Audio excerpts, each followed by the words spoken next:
Hill's character charm, the parcels tell a different story. Of 75 parcels on Loring Hill, only 20 are labeled mansions. 55, that's 73% of the parcels, are non-mansions and would be downzoned.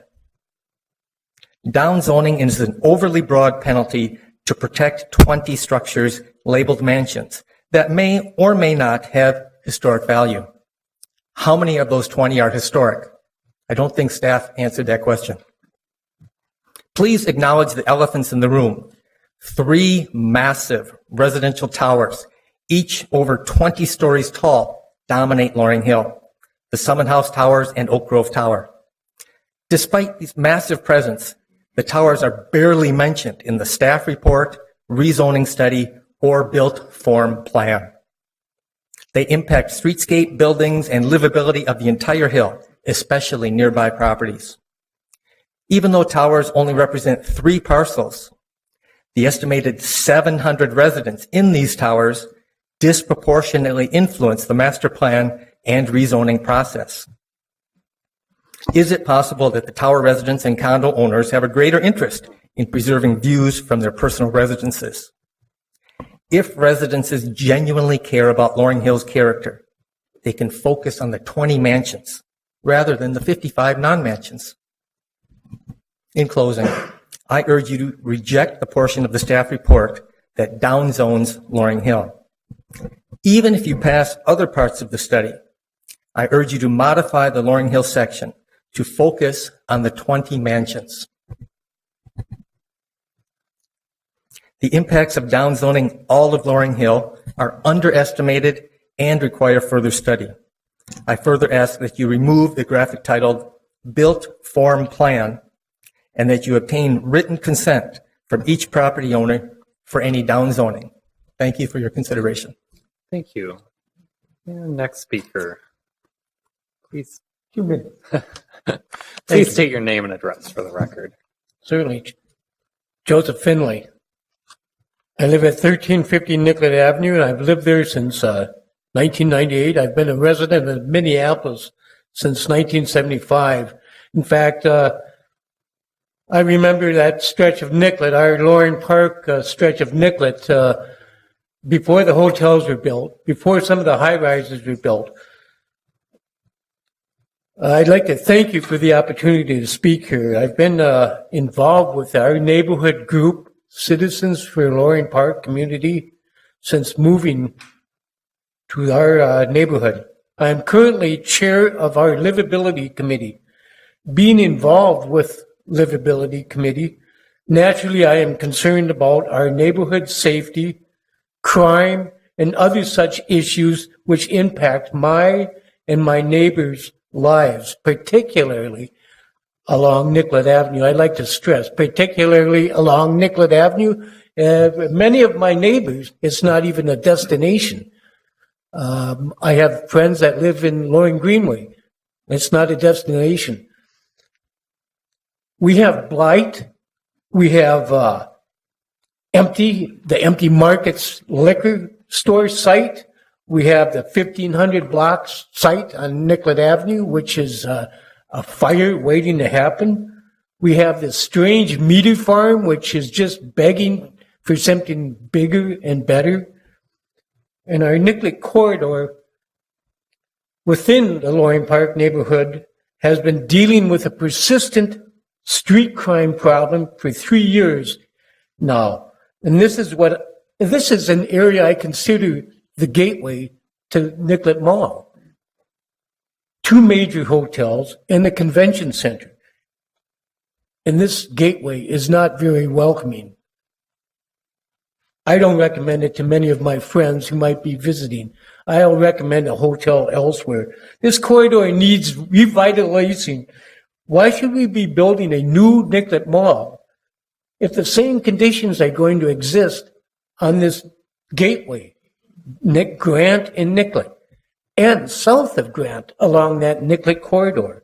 A change in zoning on the Nicollet corridor to C3A would motivate more more development, more density in development, and increased business activity.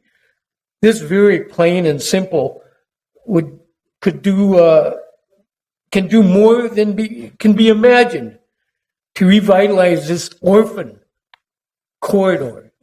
This is like an orphan to downtown, this stretch of Nicollet. C3A would mean more pedestrians, more residents, more healthy businesses, increased revenue for the Minneapolis, and it all translates into what I'm interested in, livability of my neighborhood. Deferring any action on this, I think, perpetuates his scruffy little image our orphan Nicollet Avenue has, especially when the new mall is finished. It will still be there. Please don't defer action. Thank you. Right, thank you. And next speaker. Please state your name and address. Hi, I'm LaDonna Meineke, Meinecke. I reside in Loring Park at 430 Oak Grove, apartment number 308. Thank you for commissioners and taking the time to listen to my testimony, which I hope will garner your support for the Citizens for Loring Park community proposal to change the zoning for Nicollet Avenue, which Joe just spoke to, from Grant Street to the freeway, within the newly designated activity center for Loring Village District. This plan adopts a Minneapolis sustainable growth model that, if approved by you, promotes the development of more workforce housing by allowing an increase of building height from 1 to 2 stories to 4 to 6 stories, with commercial on the first. Such development will improve the well-being for many Minneapolis residents, especially for modest and low-wage workers. I am a board member of the Citizens for Loring Park community. I am a clinical social worker, having practiced for over 30 years in mental health, and I am a proud member of SEIU Healthcare. And I sit on the SEIU Council. Currently, SEIU represents 1,200 Minneapolis residents working in hospitals, nursing homes, and clinics. Additionally, we have 3,600 home care workers. I became a union activist because my values align with the mission of SEIU, which is to improve the lives of working people. Not just SEIU members, but all working people and those folks who have been left behind in the new economy. SEIU Healthcare Minnesota knows that increased housing costs are a huge burden on Minneapolis workers. I recently moved back to Minneapolis from the suburbs, but I, along with some other empty nesters and retirees, are the exception, not a trend. Too many of my fellow SEIU workers have been forced to move to the suburbs because they cannot afford to live in Minneapolis. The only effective way to reduce the cost of housing in Minneapolis is to increase the supply and allow for more housing to be built. That requires building up and denser construction. Height limits push up the cost of housing for all workers. SEIU supports expansive zoning to allow denser construction because that is the only way workers will be able to afford to live here. Without allowing growth and more housing, Loring Park will effectively deny workforce members residency here. And I should note that Loring Hill, most of the housing there is for baby boomers like me that can afford it. So I'm really focusing on that area of Loring Park, or South Nicollet, south of Grant. I will also point out that SEIU Healthcare has recently taken up the cause of climate justice. There is nothing more a city can do to reduce greenhouse gases than to allow for walkable transit and family-friendly communities. For this to happen, Minneapolis needs taller and denser buildings, not just single-family dwellings, as we see in a lot of the southern neighborhoods. When I first moved here at age 20, and then again at age 30, I was able to live in Minneapolis as a young worker because I was willing to live in a neighborhood deemed bad, and the rent was cheap. I spent considerable time on Nicollet Avenue from my work as a waitress at Butler Drug on Nicollet and 26 to downtown.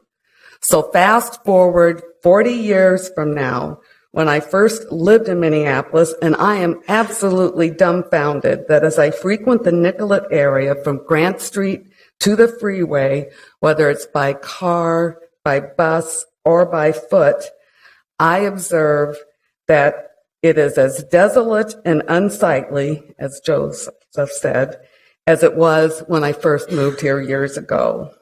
Meanwhile, East Street and other downtown areas have become destination areas. There are a few small family business owners on the Nicollet-Loring Village area who have poured most of their financial equity and their hearts to make a go of it on Nicollet south of Grant. They could really benefit from a zoning change that would expand their customer base, which can happen if there was increased housing density in the nearby area. When working people have to spend less on transportation and housing, they are able to better support local businesses. And in turn, this increases the city's tax base. My point being here that it is not only a moral imperative to support and increase workforce housing for modest and low-wage workers, it is an economic no-brainer. In closing, I ask for your support for my board, CPLC's master zoning plan recommendation for increased development of the activity center in Loring by lifting the height limit, as mentioned, to 4 to 6 stories instead of just the 1 and 2. There needs to be development, not years from now, but now. For starters, there is a city-owned property called Meter Farm right across from Market Barbecue, and the Loring community previously has tried to convert this to a workforce housing. There is also an entire half block next to the freeway, west side, currently for sale and shovel-ready. As planning commissioners, you have the opportunity to be on the right side of Minneapolis history when it comes to improving the well-being of working people and for small businesses, while simultaneously reducing the carbon footprint for all of Minneapolitans. Thanks again for allowing me to address my concerns with you this evening. Thank you. Next speaker, please state your name and address for the record. Hi, I'm Paul Hindrager. I'm one of the few residents here who lives on the Hill. I've lived on Loring Hill, or what could also be called Lowry Hill East, for over 30 years now. So I'd like to tell you a little bit about how my vision of that. I'm here to testify in support of the rezoning study conducted following the Loring Park Neighborhood Master Plan's adoption by the City of Minneapolis and the Metropolitan Council. As I said, I've lived in the neighborhood for 30 years, both as a renter and a property owner, and I was one of the members of the steering committee for the master plan.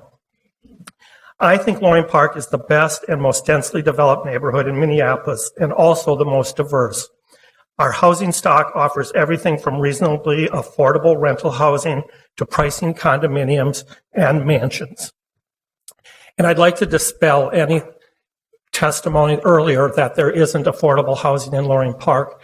It may not be as affordable as Stevens Square, but we definitely have a large stock of affordable housing in older brownstone buildings. And the neighborhood would like to maintain that as part of our value system of having diversity in the neighborhood. We are one of the oldest residential neighborhoods in Minneapolis with many buildings of historical significance. While these buildings are located throughout all of Loring Park, a larger percentage of them are on Loring Hill. As you know, again, Loring Hill is actually part of Lowry Hill and would still be called that if it was not divided by the freeway, earlier freeway building. Let me tell you a little about the historic properties on the Hill. and in Loring Park. 9 properties in Loring Park are on the National Registry of Historic Places. Of these, 2 are on Loring Hill. Of the 8 properties in Loring Park that have been given local historic designation, 6 of these are on Loring Hill. The Loring Park Neighborhood Master Plan identifies another 8 properties of potential significance, including a house that was built during the Civil War and the building that is currently known as 510 Groveland, which was a luxury residential hotel. 3 of these other 8 buildings identified in the master plan are on the hill. The 2008 Historic Resources Survey conducted by Mead and Hunt, which was paid for by the city, identified another 8 properties that were, quote, inventoried and recommended for intensive research, unquote. All 8 of these properties are on Loring Hill. Altogether, there are either 19 or 20 properties on the hill that are historically significant. And I would dispute Mr. Puzak's testimony. 9 mansions within a block and a half of his property have been identified as historically designated or potentially historically designated. This density of historic properties may not exist anywhere else in the city, and creates a unique character that we should try to preserve in an area that is only a fraction of the reach of the neighborhood master plan. So later, if somebody asks, well, why should we consider downzoning in this area when we didn't downzone in another area, I challenge them to provide the same criteria that we have just provided. Those of us that live in Loring Park welcome quality development, and we have worked with developers and supported all but one of the properties developed in the past decade. That includes the LPM apartments, the idle apartments. I was on the master plan committee for that, working with Alina. We want good quality development, but we want development that enhances the neighborhood. The one property we did not support, you will recall, the city got sued over, as well as the city council person.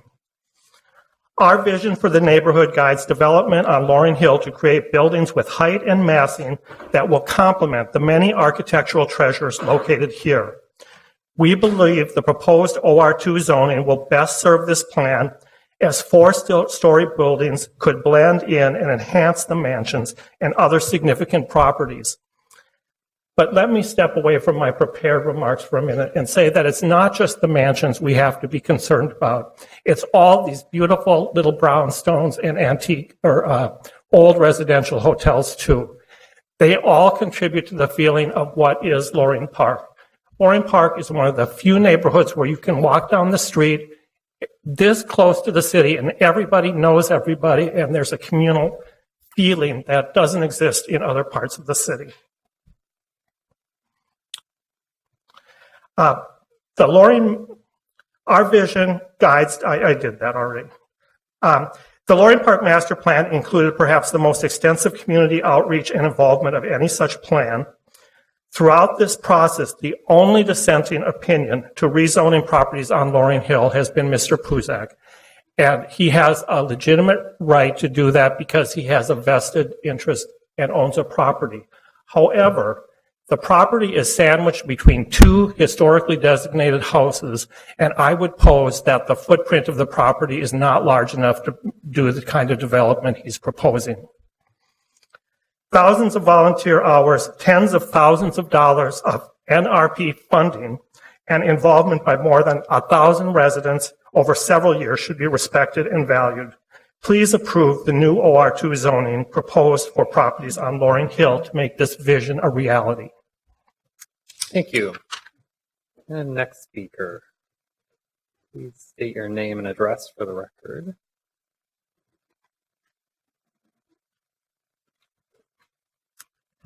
Good evening, and thanks for this opportunity to speak with you about the master plan. My name is Tom Paul, and I'm the chair of the Parish Council at the Basilica of St. Mary. And I'm here today to speak on behalf of our parish. We've been actively involved in the Loring Park neighborhood master planning process and in the discussions around land use, height, and density. At that time and again today, we are requesting that the zoning of the Basilica of St. Mary's parcels of land retain the OR3 zoning that is currently in place.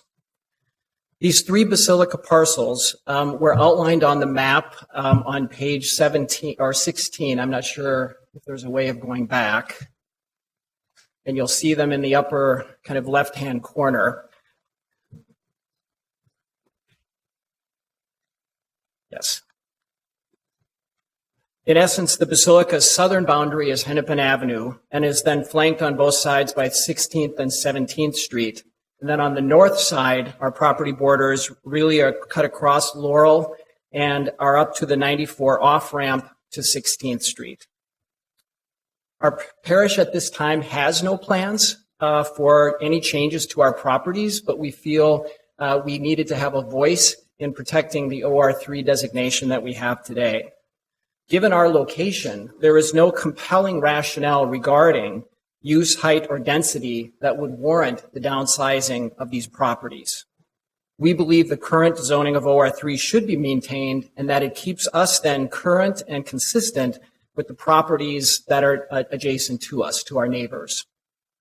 So it is our request today that you not approve the recommendation to rezone the Basilica of St. Mary parcels to OR2, but instead retain the current designation of OR3. We have previously visited with Beth Elliott about this request and also have the support of the Citizens for a Loring Park Community Board. They approved a motion of support for the Basilica properties to retain the current status of OR3 zoning at their September 14th board meeting. Thank you for your time. And again, we would request that you retain the current designation for the Basilica of Mary parcels. Thank you. Right, thank you. And next speaker. Please state your name and address for the record. Hello, Jana Mecci. I'm the coordinator of Citizens for a Loring Park Community, 1645 Hennepin Avenue South, Suite 204. And if you haven't seen the completed copy and hard version of our master plan, this is it. A 200-page document, very detailed, very well articulated, and very well planned by both the neighbors in the community, the businesses, and city staff.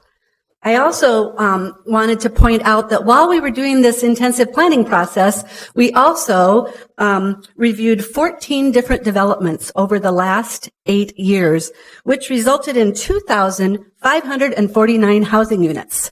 So if downtown is looking at 7,000 housing units in a certain period of time, we are one of 5 neighborhoods. We are already at 2,549 units. And so we are definitely a neighborhood that looks at all types of housing, be it affordable housing, supportive housing, workforce housing, luxury apartments, condos. We have covered the mix. We also dedicated $1.5 million to the Jeremiah Project and to it was Plymouth Church Foundation. Now it's Beacon Interfaith to create affordable housing units in the north end of the neighborhood by the Basilica. A couple other things I wanted to point out. Earlier you heard testimony about the downtown district planning effort going on, named Pathways to Places. We have been very much involved and included in this process. We have 2 people that sit on the Community Action Committee. We worked with city and park staff to have boards at every event throughout the summer at Loring Park and gathered thousands of people's input to be a part of this. We also coordinated with the city and the park to do 2 extra meetings in Loring Park to make sure that we would help them with their community engagement.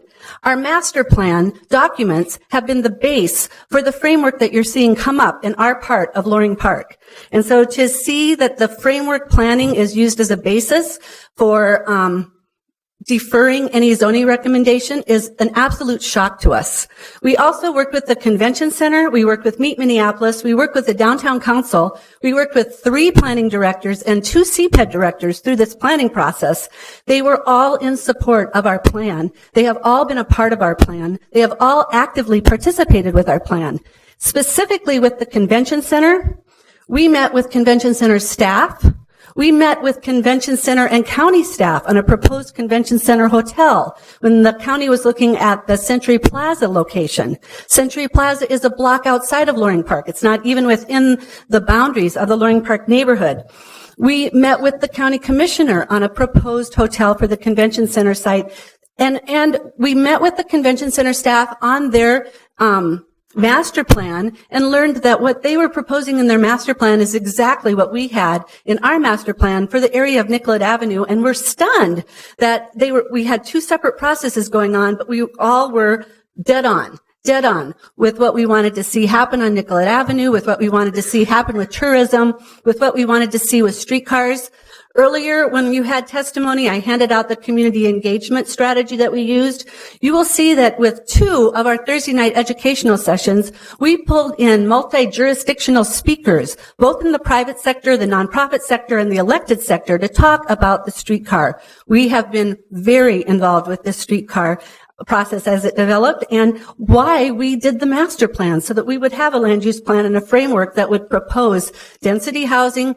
And we were also told that with the streetcar study that when we identified an activity center that it gave them extra points, whatever that means. So I just wanted to throw it out there that we have been working with all these people as a part of our planning processes, as a part of our ongoing activities as a neighborhood. We CLPC pays for the membership of the Nicollet Business Node to be a part of Meet Minneapolis.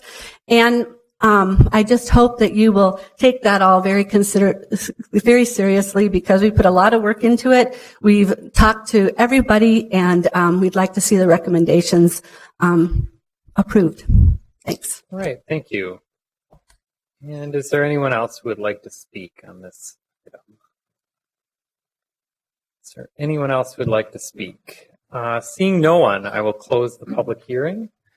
And commissioners, are there any further questions or would someone like to start us off with a motion?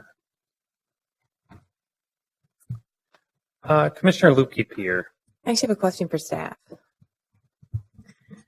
So Beth, in listening to the testimony and reading the letters in the packet and the ones that we just got tonight, it seems like a common message, at least, not universally, but common, was support the downzoning on the Lowry Hill and upzone Nicollet. Yes. And then the testimony says don't vote to defer voting on that portion, vote on it tonight. But when I'm looking through my packet, it seems as though what we have in our packet to vote on tonight doesn't show any changes to the Nicollet section. Is that? Yes. So what we had to supply to you was our recommendations for changes today. Logistically, we are doing one rezoning study right now. We have one map that we're requesting that you approve and one set of property addresses. We couldn't provide you with, phase 1, phase 2 recommendations. One, because we don't know if the recommendations will be the same in the future for phase 2. But mainly it's because we, as staff, are proposing one set of zoning changes today. So when we're voting tonight, we're not voting at all on whether we're doing phase 1 or phase 2 or them together. We only are allowed to vote on phase 1 at this point. No, you are allowed to change our recommendations. Oh, even though we don't have the recommendations for phase 2 in front of us? Right. Okay, so I feel a little uncertain doing that without it in front of me to say yes or no, but that helps clarify a few things, at least for me. Thank you. The rezoning study was for the whole neighborhood. Mm-hmm. These recommendations are for the whole neighborhood. Okay, thanks. Commissioner Bender. Thank you, Mr. Chair. So what I'm understanding about the phase 2 piece is that staff may bring back a recommendation for the zoning as originally proposed, but with additional controls. For example, that might be one scenario where some of the things that I heard people talking about envisioning for that space, we actually don't have controls in place to require those, or for example, the pedestrian. So we might consider in the future strengthening our pedestrian overlay district or creating a new overlay district or creating stronger design guidelines? Are those the things that staff is talking about? Just wanted more clarity around what we might expect to come forward in the future for phase 2. Sure. I'm going to ask Chair Munson to come up and speak to work plan. Yes, I would say exactly. Yes, there will be specific physical standards and street standards that would be adopted with the public realm framework that would really relate to how the development touches the public realm. And this corridor is identified as a destination corridor, which would be the highest intensity corridor. So there's that. I think additionally, we would look to address the physical connectivity more purposefully with the convention center and probably create some sort of a framework plan related to that. So it would guide certainly the future development of the meter farm and potentially other sites should they turn over for development. Commissioner Rockwell. Just while we've got you up there, Kirsty, before you sit back down. So just to sort of clarify the thinking here on not rezoning that Nicollet stretch. The theory, correct me if I'm wrong, is that because it is currently zoned less than the proposed C3A, we're sort of using our existing zoning as a little bit of a development moratorium on the theory that we can hold off on development that will have 30, 50, 70-year impacts on the area. Is that correct? That's correct, but I will note that the current zoning is not in conflict with an activity center. We have other activity centers with this zoning, including right across the river on Hennepin, East Hennepin, which is a very thriving commercial area. So for me, I like to look at the whole picture and be strategic over time. As I said, I don't think that there is necessarily a difference in the qualitative outcome desired. But from my experience and my past experience as a consultant to cities on specific issues like this, I was the real estate strategy market sector leader for AECOM. I think the right way to do